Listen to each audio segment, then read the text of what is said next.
la loi El Khomri a surpris tout le monde parce qu'elle touche à l'acide, le Code du travail, ce qui est notre bien le plus précieux, parce que le Code du travail, c'est l'indice de mesure du degré de développement d'une civilisation, en même temps que c'est la protection de notre vie au jour le jour. Et même les gens qui ne connaissent pas le Code du travail vont se trouver affectés. Alors il y a beaucoup de choses qui se passent depuis le début de cette loi. Vous avez 1 million, 2 millions de personnes qui ont compris assez vite de quoi ils retournaient, et c'est pour ça qu'on a eu rapidement des mobilisations unitaires très larges. Et puis vous avez 1 million, 2 millions de personnes, il y a un sondage qui dit curieusement que 75% des gens sont contre la loi, et 63% demandent à être davantage informés. Et c'est vrai qu'il faut davantage informer. C'est l'occasion d'une éducation populaire sur ce texte essentiel qu'est le droit du travail. Eh bien, on est en train de la faire. Et c'est ça qui fait aussi que la mobilisation monte depuis le 9 mars, le mois d'avril, le mois de mai et le mois de juin. Parce que petit à petit, ça se diffuse dans la société. Et les gens comprennent le drame, la tragédie que va être leur vie à l'entreprise si cette foutue loi, par malheur, passe. Alors on est en train de faire un équilibre dans la société qui fait qu'en fait c'est le gouvernement et El Khomri qui sont devenus minoritaires.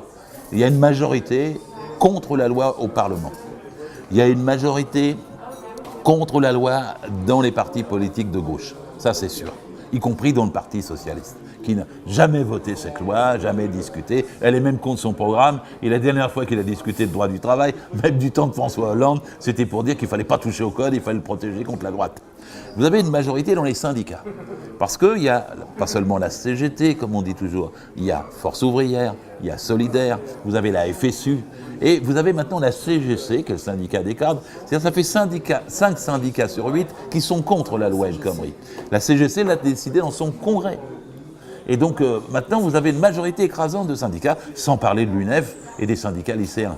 Mais vous n'avez en fait, pour la défendre, que la direction de la CFDT et de la CFTC. Et encore, dans la CFDT, vous avez le syndicat de la métallurgie qui est contre.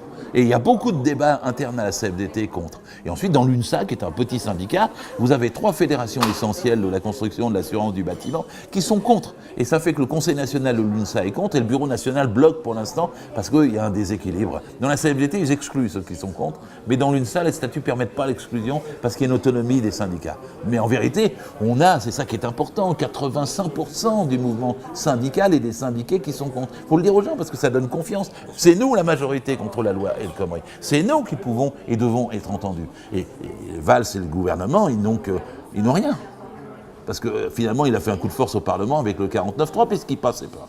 Donc quand il y a des mobilisations qui durent pendant 4 mois, quand on a des mobilisations de masse, parce qu'ils disent que ce n'est pas suffisant, on a 3 300 000 manifestants au bout de 4 mois, c'est pas mal. D'autant plus que vous avez des manifestations dans toutes les villes. Pour ceux qui sont allés au Havre, comme moi, c'est une ville de 170 000 habitants où il y a eu 4 manifestations de 30 000 et une de 35 000. Et les dockers sont en mouvement. Il faut voir ce qu'ils ont fait. Ils ont fait sur le port du Havre, avec tous les conteneurs, et avec les grues, etc., un tapis de conteneurs, puis 17 mètres de hauteur de conteneurs, avec un point levé contre la loi El Khomri. C'est un des symboles du mouvement que nous avons. Et vous avez, la lutte là, est aussi forte à Lorient, elle est aussi forte à Saint-Nazaire, dans tous les ports et docks, à Fos-sur-Mer. Vous avez la lutte dans toutes les raffineries, vous avez quand même tous les transports. Et on dit la SNCF, mais la SNCF, il y a des gens, ils ont payé 16 jours, 17 jours de grève déjà. Donc en fait, on a un mouvement absolument spectaculaire et le gouvernement ne le reconnaît pas. La dernière fois, le 14 juin, alors qu'on avait 1 million de personnes à Paris, ils ont dit, attendez, il y a 3 vitres qui ont été cassées à Necker. Bon, par 3 abrutis dont on ne sait même pas les noms. Quand les journalistes ont enquêté, ils ont dit, mais ça n'a rien à voir avec la manifestation. Et pourtant, le Premier ministre est allé se faire photographier devant les vitres de Necker, après avoir nié qu'il y avait 1 million de personnes et dit qu'il n'y en avait que 80 000. Les gens se sentent insultés. Les gens se sentent excédés d'être soumis à ce refus. Et aujourd'hui, la colère monte. Et moi, je donne mon gage à tout le monde. D'abord, il ne faut pas céder, parce que cette loi va toucher à vos vies.